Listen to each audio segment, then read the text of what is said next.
سورہ حج کی آیت نمبر میں نے تلاوت کی ہے 37۔ قرآن کریم کے سورہ حج کی آیت نمبر 37 میں نے تلاوت کی ہے، جس میں مقصد قربانی بیان کیا گیا ہے۔ مقصد قربانی قرآن کریم میں قربانی کے متعلق مختلف مقامات پہ قربانی کے متعلق قرآن میں احکام نازل ہوئے اور قربانی کی تاریخ کے بارے میں بھی ذکر ہے کہ کب سے یہ شروع ہے اور کس پہ لازم ہے، یہ کون کون کرتا رہا، یہ بھی تاریخ قرآن میں ہے۔ لیکن میں ان ساری چیزوں کی جو تاریخی حیثیت رکھتی ان کی طرف نہیں جاؤں گا۔ جو آیت موضوع کے طور پہ میں نے انتخاب کیا ہے، اس میں اللہ تعالیٰ نے مقصد قربانی کو بیان فرمایا کہ یہ قربانی کا مقصد کیا ہے، اور اسی کے ساتھ ریلیٹڈ میں نے مسائل بھی ذکر کرتے ہیں۔ قرآن حکیم میں اللہ رب العزت نے ارشاد فرمایا لَن يَنَالَ اللَّهَ لُحُومُهَا وَلَا دِمَاؤُهَا وَلَٰكِن يَنَالُهُ التَّقْوَىٰ مِنكُمْ۔ قربانیوں کا گوشت لحم کی جمع اور دم خون کو کہتے ہیں۔ سورہ حج میں اللہ فرماتا ہے کہ اللہ کو نہ گوشت پہنچتا ہے اور اللہ کو نہ خون پہنچتا ہے۔ قربانی میں دو چیزیں، خون ہم خود کرتے ہیں یعنی ذبح کرتے وقت خون نکالتے ہیں، اور گوشت جو ہے جس کا ایک احترام کی نگاہ سے جس گوشت کو دیکھا جاتا ہے اور سمجھا جاتا ہے کہ یہ قربانی کا گوشت ہے، اس کا بڑا احترام ہے۔ نہ وہ گوشت اللہ کی بارگاہ میں جاتا ہے، نہ وہ خون جاتا ہے۔ لیکن آگے اگلے پہلے میں اللہ فرماتا ہے وَلَٰكِن يَنَالُهُ التَّقْوَىٰ مِنكُمْ۔ اللہ تبارک و تعالیٰ کو جو چیز اللہ آزمانا، دیکھنا اور جو چاہتا ہے وہ کیا ہے؟ تقویٰ تم سے اللہ چاہتا ہے۔ کیا چاہتا ہے؟ تقویٰ۔ تقویٰ کا مطلب ہوتا ہے ڈر، خوف، اطاعت، فرما برداری، حکم کی تعبیر۔ اگر اپنے حلال کمائی سے یہ بندہ جا کے منڈی سے جانور لے کے آتا ہے اور کچھ دن اس کو پال کے پھر اپنے ہاتھ سے میرے نام کے اوپر تکبیر پڑھ کے اس کو ذبح کر دیتا ہے، تو اللہ فرماتا ہے کہ وہ خون بھی میرے لیے کوئی معنی نہیں رکھتا۔ وہ گوشت جو چاہے وہ بکرے کا ہو، وہ دمبے کا ہو، وہ گائے کا ہو، وہ اونٹ کا ہو، کوئی بھی گوشت ہے اس کی حیثیت بھی میرے سامنے نہیں ہے۔ میرے سامنے یہ ہے کہ تمہارے دلوں کے اندر جو خلوص ہے نا، تمہارے دلوں کے اندر جو اخلاص اور نیت ہے وہ مجھے مطلوب ہے۔ اس پیرائے پہ ہم نے اپنی قربانی کو جانچنا ہے، یعنی جو جانور ہم قربان کرنے جا رہے ہیں اس میں ہماری نیت کا عمل داخل ہے۔ وَلَٰكِن يَنَالُهُ التَّقْوَىٰ مِنكُمْ۔ نیت اگر صرف اچھا گوشت کھانے کی ہے تو وہ آپ کو مل جائے گا۔ نیت اگر پورے چک سے سب سے بڑا جانور اور قیمتی جانور کرنے کی ہے تو وہ آپ کو شہرت بھی مل جائے گی۔ سمجھ رہے ہیں میری بات؟ نیت میں اگر یہ ہے کہ آپ نے اس جانور جو خواہ دوسرے جانوروں سے جسم میں پتلا ہو، دبلا ہو، تھوڑا کم ہو، لیکن نیت میں یہ ہے کہ جتنی میری حیثیت تھی میں نے اس کے مطابق اس جانور کو اس قربانی کے جانور کو اللہ کی بارگاہ میں قربان کرنا ہے، اس کی رضا کی خاطر، تو جو نیت ہوگی اس کے مطابق اجر ملے گا۔ اور یہ ہمارا دین ہے جس میں اللہ کے محبوب صلی اللہ علیہ وسلم نے ہمیں رہنمائی دی، فرمایا انما الاعمال بالنیات۔ عمل جو ہوتا ہے نا، ایکشن، اس کا تعلق دل کی نیت کے ساتھ ہوتا ہے۔ اگر نیت میں اخلاص ہے تو عمل قبول ہے، اگر نیت میں فطور ہے، عمل اچھا دیا تو قبول نہیں۔ مثال کے طور پر اسی قربانی کو لے لیں، اگر آپ کی اور میری یا کسی بھی شخص کی جو مسلمان ہے اور قربانی کا جانور اللہ کی بارگاہ میں قربان کرنا چاہتا ہے اور اس نے لے بھی لیا ہے اور اس نے کر بھی دیا ہے، لیکن نیت یہ تھی کہ یار علاقے میں سب سے بڑی، سب سے اچھی اور سب سے شہرت والی قربانی میری ہو، ریا کی نیت آ گئی، دکھلانے کی نیت آ گئی، تو اس کو کام تو اس نے اچھا کیا، اللہ کے حکم پہ عمل کیا، جو اللہ نے فرمایا فصلی لربک وانحر، بس اپنے رب کی نماز بھی پڑھ اور قربانی بھی کر، اس پہ عمل بھی کر دیا، لیکن عمل کا فائدہ نہیں ہے کہ وہ نیت میں اخلاص ہو۔ سیم اسی طرح نماز کا اللہ تعالی نماز پڑھنے آتا ہے، دل میں یہ نیت آ گئی کہ میں جانے دیکھنے والے، گلی محلے والے، بازار والے دیکھیں گے بڑا نمازی ہے یار، 5 ٹائم مسجد میں جا رہے ہیں، نیت میں حالانکہ آ رہے، ٹائم بھی نکالا، سجدے بھی کیے، نماز بھی اللہ کی پڑھی، لیکن نیت میں فطور کا ثواب نہیں۔ تو ہر کام میں نیت کا عمل دخل ہے، اگر نیت خالص ہے تو اجر بھی ضرور ملے گا، اگر نیت میں فطور آ گیا تو پھر اجر بھی ملے گا۔ اسی حوالے سے قربانی کا جو ہم نے یہ ٹاپک شروع کیا، اس میں بھی نیت کا مقصد، سو نیت اچھی رکھ کے اپنے جانور کو اللہ کی بارگاہ میں قربان کرنا ہے تاکہ اجر سے محروم رہے۔ کفار مکہ، مشرکین مکہ دور جاہلیت میں کیا کرتے تھے؟ یہ آیت کیوں اتری، کب اتری اور اس کا پس منظر کیا تھا؟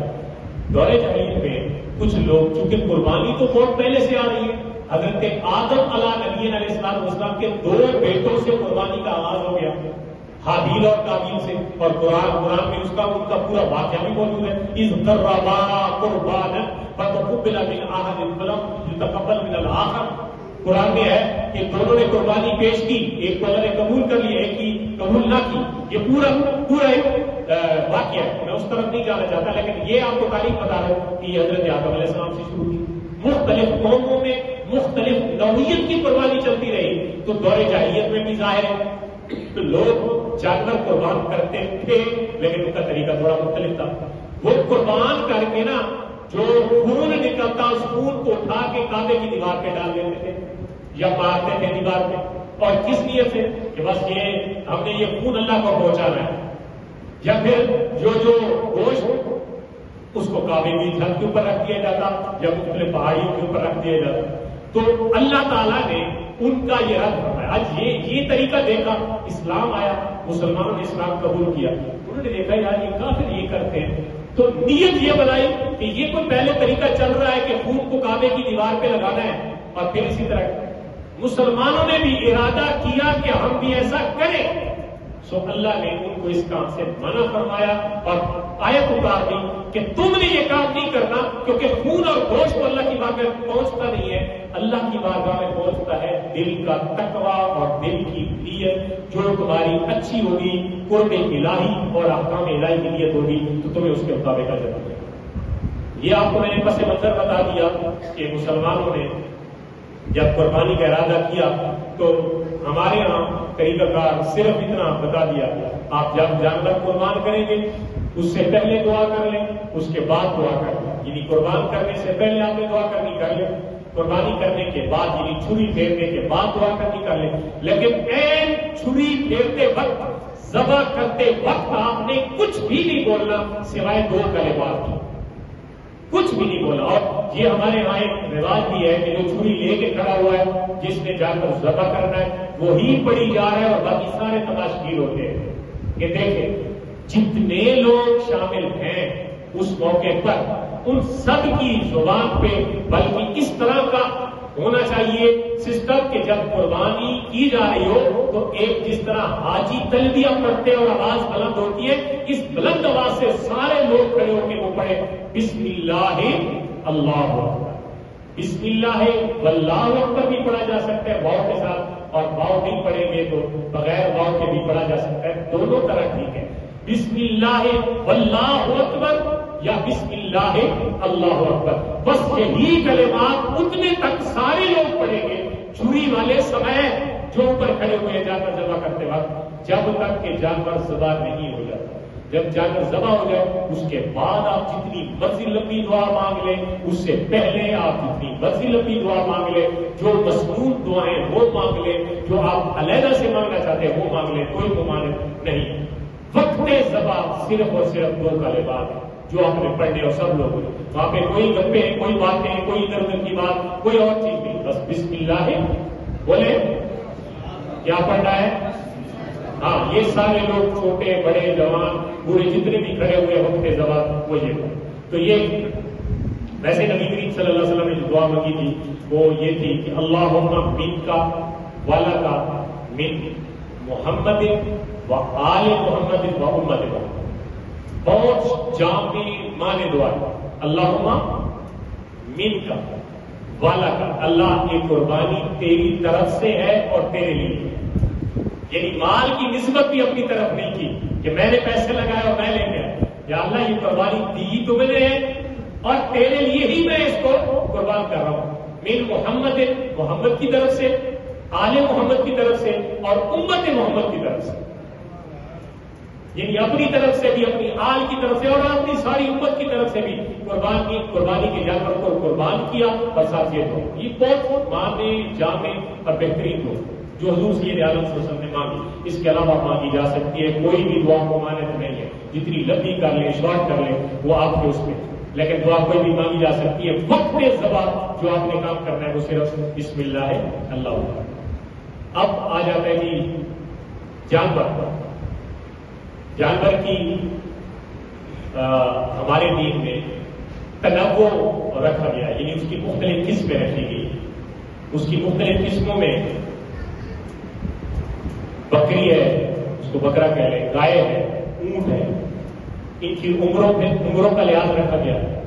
یعنی بکرا ہوگا تو وہ 1 سال کا ہوگا. ویسے جو بھیڑ کا بچہ ہوتا ہے یا بھیڑ بھی ہوتی ہے اس کو بھی سال ہی شرط ہے. یہ جو 6 مہینے والا معاملہ ہے نا, یہ 6 مہینے والا ہے کہ آپ اس کو دیکھیں تو وہ باقی بھیڑوں کے برابر لگتا ہو تو عمر تھوڑی کم بھی ہو تو چل جائے. ہم نے اسی پہ اتفاق کر لیا کہ یہ 6 مہینے والا بھی لے. ویسے شرط بھیڑ ہو یا بکرا دونوں میں سال شرط ہے. اور گائے ہو تو اس کے لیے 2 سال شرط ہے. اور اگر اونٹ کی قربانی ہے تو اس کے لیے 5 سال شرط ہے. یہ عمر کا پورا ہونا ضروری ہے. اور اگر آپ نے گھر میں نہیں پالا تو پھر عمر کے ساتھ ساتھ آپ کو ان کی نشانی بھی دیکھنی پڑے گی جو دانتوں کی صورت میں دیکھی جاتی ہے. اگر آپ نے گھر میں پالا تو آپ کو یقین ہے کہ اس کی عمر سال ہو گئی ہے, اس کی عمر 2 سال ہو گئی ہے, اس کی عمر 5 سال ہو گئی ہے, تو پھر اگر اس کی نشانی ظاہر نہیں بھی ہوئی تب بھی اس کو وہ بندہ قربان کر سکتا ہے جس کو اس کے بارے میں مکمل یقین اور پتہ ہے. اس بات کی سمجھ آ گئی کہ عمر کے لحاظ سے جانوروں کو جو 3 قسموں میں تقسیم کیا گیا ہے وہ بھی ہمارے دین نے اس کو مشروع رکھا ہے, جائز رکھا ہے کہ آپ جو ہے وہ ان جانوروں میں سے ان کے پھر نر اور مادہ کا قربانی میں کوئی فرق نہیں ہے. نر کا بھی اتنا ہی ثواب ہے جتنا مادہ کا ہے, مادہ کا اتنا ہی ثواب ہے جتنا نر کا ہے. لہذا صرف نر پہ اتفاق کر لینا بھی ٹھیک نہیں ہے کہ مادہ کو آپ قربان نہیں کر سکتے. کیوں؟ آپ کو اجازت دی گئی, آپ کے دین نے دی ہے. آپ کے دین نے جب اجازت دی ہے تو آپ مادہ کو بھی قربان کر سکتے ہیں اور نر کو بھی قربان کر سکتے ہیں. نر میں خصوصیات میں اگر نر خصی ہوگا تو اس کی قربانی چاہے وہ کسی بھی حوالے سے, اونٹ ہے, وہ بیل ہے, یا وہ بکرا ہے, یا وہ چھترا ہے, نر کی صورت میں اگر وہ خصی ہے تو اس کی قربانی افضل ہے, زیادہ مشہور ہے, کیونکہ اللہ کے پیارے محبوب صلی اللہ علیہ وسلم نے خصی مینڈوں کی قربانی فرمائی. اور اگر مادہ ہے تو اس میں کیا ہونا چاہیے؟ مادہ گابھت نہیں ہونی چاہیے, وہ 12 ور نہیں ہونی چاہیے, وہ امید سے نہ ہو. اس کے علاوہ وہ خالی پیٹ اگر دودھ دے رہے ہو تب بھی اس کی قربانی جائز ہے.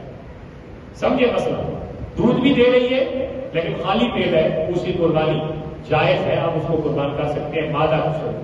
اب اگلی بات ہم سمجھتے ہیں کہ جانور میں عیب نہیں ہونا چاہیے, نر ہو یا مادہ, دونوں صورتوں میں ایسا ہے جو مارکیٹ ویلیو کو کم کر دے اور جانور کو چلنے پھرنے دیکھنے سننے میں دشواری ہو, یا ایسا ظاہر اس کا ایسا ختم ہو, ضائع ہو گیا ہو جس سے مارکیٹ ویلیو اس کی کم ہو جاتی ہے, تب ہی ایسے جانور کو قربان کرنا صحیح نہیں ہوگا.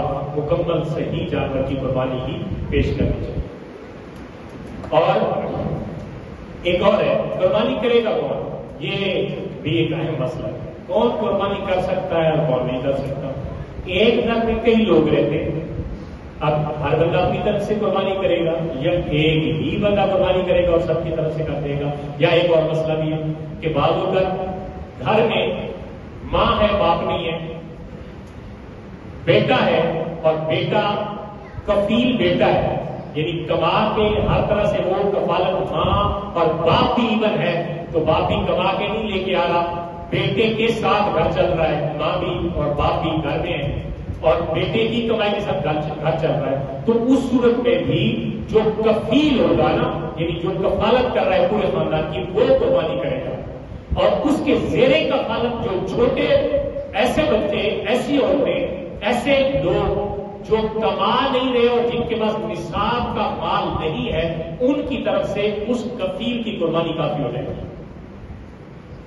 ایک بات، دوسرا مسئلہ، ایک گھر میں کئی لوگ صاحب نصاب ہیں۔ اب صاحب نصاب یہ ایک اسلامی حد آپ کہہ لیں کہ کون قربانی کرے گا کون نہیں کرے گا، یہ حد ہے۔ حد کیا ہے کہ باؤنڈری ہے صاحب نصاب ہو۔ اب صاحب نصاب کیا ہوتا ہے شریعت میں؟ جس کے اوپر ان 3 دنوں میں قربانی 10، 11 اور 12، ان 3 دنوں میں جس کے پاس 52.5 تولے چاندی کے برابر اس کے پاس مال آ جائے کسی بھی صورت میں، جنس کی صورت میں، تجارت کی صورت میں، پلاٹ کی صورت میں، اس کے پاس جناب نقدی کی صورت میں تقریباً 2.25 لاکھ روپے کی اس کے پاس انویسٹمنٹ آ جائے، پیسہ آ جائے، مالیت آ جائے، اب اس کے اوپر قربانی لازم ہے، وہ قربانی کرے۔ جس طرح کے زکوٰۃ کے فرض ہونے کے لیے اس کا صاحب نصاب ہونا لازمی ہے۔ 3 دنوں سے پہلے اگر وہ تھا، اب 3 دنوں میں نہیں رہا، اس میں بھی قربانی واجب نہیں ہے، اور 3 دنوں کے بعد اس کے پاس آئی تب اس کے لیے 2 صورتیں، وہ اگلے سال کوئی قربانیاں کر لیں، لیکن 3 دنوں کے بعد قربانی نہیں ہے، اس کو قربانی کا ثواب نہیں ملے گا۔ اگلے سال انہی 3 دنوں میں وہ ڈبل قربانی کر لے اگر اس کے پاس مال آ گیا، لیکن 3 دنوں کے بعد اس کے پاس یکدم مال آ گیا، اب وہ قربانی کا جانور لے کے قربانی کرے گا، قربانی کا ثواب نہیں ہوگا، کیونکہ وقت میں عبادت ہوتی ہے نا، وقت کے بعد عبادت نہیں ہوتی۔ قربانی 3 دنوں میں ہے۔